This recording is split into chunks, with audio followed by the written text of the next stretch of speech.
Imagine that you had the talent to complete an F1, yet you were denied that opportunity, or even harder, that you rejected offers to do so.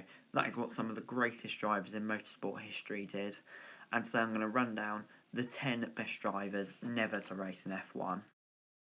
10. Scott Dixon. Born in Brisbane and raised in Auckland, a superstar in the States, IndyCar's most successful driver of the modern era. His 5 titles are only bettered by 47. Bypassed Europe, bar a couple of F1 tests for Williams in 2004. He failed to impress, and that was it for his F1 journey, and ever since then, he's been conquering America.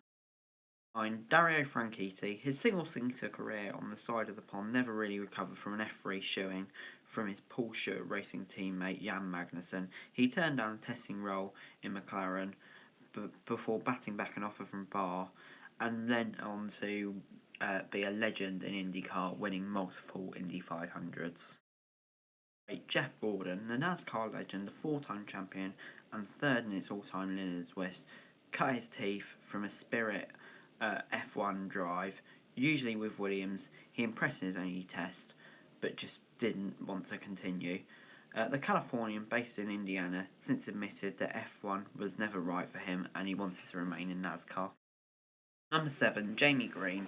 Of karting age, Jamie Green finished runner-up in Formula Renault ahead of Lewis Hamilton, but behind Danny Watts, before romping to the 2004 European Formula 3 crown, well ahead of the likes of Lewis Hamilton and Nico Rosberg. He should have graduated to GP2, however he moved into DTM and never looked back to single-seater racing. 6. Gary Hocking. Welsh-born bike rider Sox arrived in the UK in 1958 with an empty suitcase. By 1961 he had replaced John Surtees at MV Augusta and since moved to kart racing. However, despite being more than good enough to F1, he moved to TT racing instead and never got his chance in the pinnacle of motorsport. 5. Tom Christiansen. It seemed inevitable that the Great Dane Tom Christiansen would go to F1, having won Formula 3 titles. His victory at Le Mans in his debut at 1997 surely puts his name out even more. He impressed at Michelin with his consistency and feedback prior to his return in 2001, however was signed for Audi in 2000 and never looked back. 4. Sebastien Loeb. He has rewritten the rallying rulebook with his faultless speed and precision and starred at Le Mans in 2006. In 2010, momentum gathered that he may switch to F1 following an impressive test with Red Bull. However, that never materialised and he went on to win even more World Rally Championships. Number 3. Bobby Marshman. Quickest throughout the month of May in Pennsylvania, he slid underneath the newer Lotus Ford of Jim Clark and began to pull away rapidly. His crew chief signalled easy. However, this form was never enough to get into F1 before he sadly died in an accident at the age of 28.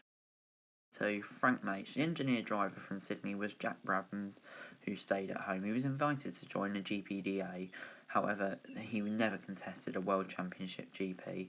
Jim Clark waited for him, however, he decided not to and wanted to continue on his road in America. 4 wins, 6 poles, and 11 front rows in Indianapolis. Rick Mears was arguably the greatest exponent of super speedways. His smoothness was legendary, and many F1 teams wanted him.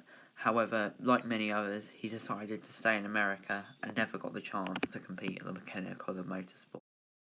Anyway guys, that's it for this video. Thanks very much for watching. Remember to like, share, subscribe. Let me know your thoughts in the comments down below. Remember to follow me on Twitter, link in the description below for daily wrestling news, and subscribe to my other channels on screen right now. That'd be fine. Thanks very much for watching. Peace.